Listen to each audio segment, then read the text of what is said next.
Neseniai mano ausis pasiekė ši trumpa istorija. Mes negalime sutrukdyti žmonėms eiti į bažnyčią. Mes negalime jiems uždrausti skaityti šventąjį raštą ir sužinoti tiesą. Taigi, leiskime jiems vaikščioti į bažnyčią, bet pavokime jų laiką, kad negalėtų užsimegzti tas nužlugantis ryšys tarp Dievo ir žmonių.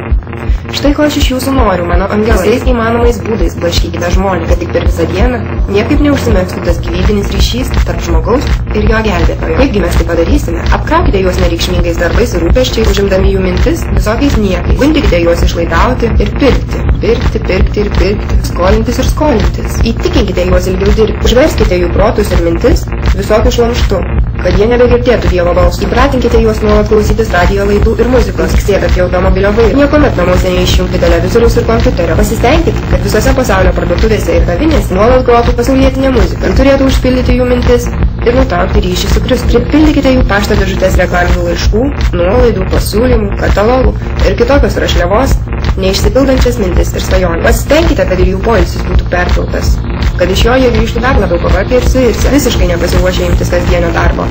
Verčiau viliokite juos į pasilinksminimų parkus, vakarėlius, triukšmingus koncertus ar naktinius klubus.